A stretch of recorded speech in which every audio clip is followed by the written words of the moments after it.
Hey all, welcome to this week's top 10 here at the CIOPCC. Now I know we usually do a favorite collection on Wednesday. Top 10s are usually reserved for Mondays, but we got busy on Monday. I was swamped, and so that got moved, pushed to Wednesday. Now this Wednesday's favorite collection, we're going to push that until next week.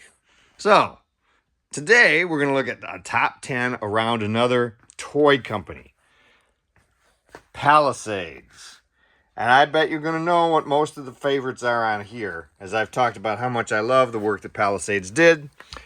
Number 10 of my favorite lines, remember these aren't specific figures, these are favorite lines, is the Freakables. This was an in-house property. You can see some of the prototypes here on this side, some of the other figures that got produced here on this side. This was kind of a nifty little idea. You'll notice that each one of them kind of has a mask. See how that mask is pushed away from his face? And underneath would be a some sort of faceplate. And they would mix it up with different faceplates underneath whatever that cover was. You can see that arm to the right or to the left, in her case there, turns and covers up the faceplate underneath. It was a cute little idea. Didn't last very long. But that's going to get my number 10 spot. Another cute little idea that didn't last too long is going to get my number 9 spot. That is Critz. Critz was this kind of hip-hop and sort of hip-hop meets animals line. You can see the elephant there. You'll see another version of him right there to his left.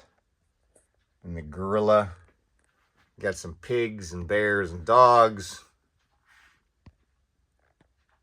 And these guys, there's some of the reasons I have multiples there. Some of those are prototypes. Some of them are exclusives.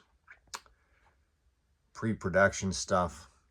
I love the rabbit. This is just a really cool, fun idea. Mezco messed around with this idea a couple of times. But this is a pretty cool version of the Critz. So those are both in-house properties for the number 10 and the number 9 spots.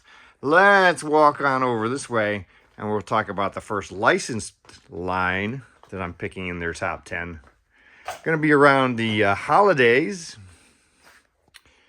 And that's going to be the Year Without Santa Claus. You'll actually see a couple of them down here. There's Mr. and Mrs. Claus together from the Year Without Santa Claus. Behind them, we have the two bad guys from that line, from that show. And they're also up here, Heat Miser and Cold Miser, Snow Miser.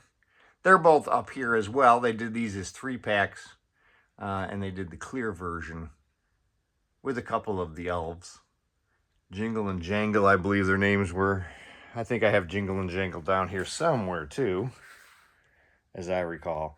But there you can see the Heat Miser.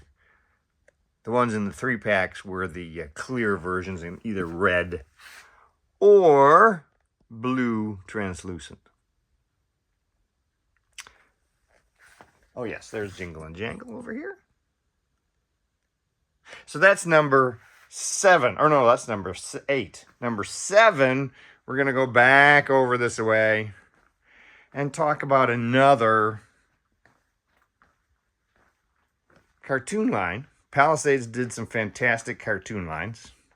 The next two going to be over here on this shelf. One of them is the Fairly Odd Parents. Now that's only made it one wave, but you got everybody that mattered. Timmy and his sister, and of course the two godparents. There's Cosmo and Wanda.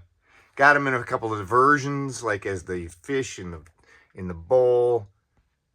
Oh, and the dog, of course, can't miss the dog. Got them as flowers, got them as balloons. These are pre-production pieces that go along with them, including a pre-production version of the sister there. You can see I had to put her head up on that stand.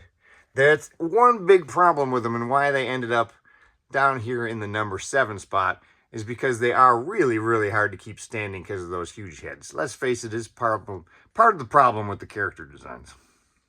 But they were beat out in the number 6 spot by right next to them, the Pink Panther line, which gave us 3 different versions of the Pink Panther, plus 3 versions of the Aardvark, plus 3 versions of the Man. That's the little dude with the mustache. and 2 versions of Inspector Clouseau. So while it really was just one wave, they actually did a pretty good job of getting a fair number of figures out in the Pink Panther series. And I don't think we're ever going to get better Pink Panther figures. That's my number 6. My number 5 is another one of their cartoon lines. That's around the Adult Swim line. Now, they covered several shows. Obviously, Aqua Teen Hunger Force got covered in this line. You'll see some more prototypes in here. But that wasn't the only show. Carl, he's unproduced back there. They covered several of the Aqua Teen, or the Adult Swim shows that were on at the time. Mothman, Monster Man, Mothman Monster. And if you look up here, a nice example of what the packaging looked like up there on the top shelf. So that Adult Swim line, we're never going to probably get anything quite like that again either. That gets the number 5 spot for me.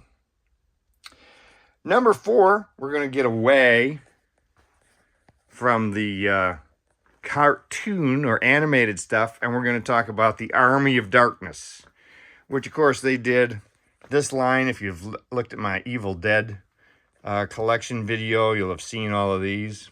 This 4-inch line of figures they produced. They got through a couple of waves. They're all here. Great series. Now, they did have some breakage problems when you got a 4-inch line like this and you got little bony arms and legs. You do tend to have some breakage problems. And on front there's some 8-inch versions. These are unproduced prototypes for a potential next wave. Great line. Wish it had lasted longer. Number 4, Army of Darkness. Number 3, another line I wish you'd seen at least one more wave. Ren and Stimpy. Now the Ren and Stimpy line, again, really only got the one wave. But we did get some variants in that one wave. And I have a few prototypes thrown in to my collection. Of course, it mostly centers around Ren and Stimpy, and they did a couple convention exclusives as well that allowed them to have a few more figures up there on the shelf. Shaven Yak. Powdered Toast Man. It's another fun, really fun line. Mr. Horse. No, sir, I don't like it. But I like him enough to give him number 2, or number 3. Number 2 is Invader Zim. Now, this is a line that they went pretty deep on. We got multiple versions of the main characters, variants. Some of them were done as show exclusives. Some of them were done as con exclusives. Some of them were done as store exclusives. I've also got some pre-production stuff mixed in there. But that's a terrific line. They had some trouble with some of the articulation and breakage with some of these little thin necks and legs and arms again. That is another problem with these character designs. That really, these 2D designs aren't really always intended to make easy to translate into 3D characters. But I think they did about as good a job as we're ever going to see with this Invader Zim series. So that's number 2. I bet you'll never guess what number 1 is. Of course, it's the Muppets. Muppets is one of the greatest lines ever produced by any company. If you have not seen my video on the Muppets line, please go check it out. Fantastic series of action figures and play sets, as you can see here, including the backstage and the kitchen play set with the chef. One of the greatest play sets ever done. A couple of versions of the Swedish Chef in there. Just a lot of fun, a terrific line, and I highly recommend that if you haven't watched that video covering the entire thing, that you do so. So, that's my top 10 Palisades lines. If there's anything that you would like to add to that I've probably forgotten, there's a few. You know, I know that they did the 12-inch Reservoir Dogs that I have over in my collection. There's a few other lines that they did. They did some lots of nice statues and busts for aliens and predators, as well as G.I. Joe. But those are my top 10. Let me know if you have any that you would include. And on Friday, we will see if we've got enough stuff in to do an acquisition report. Have a great week.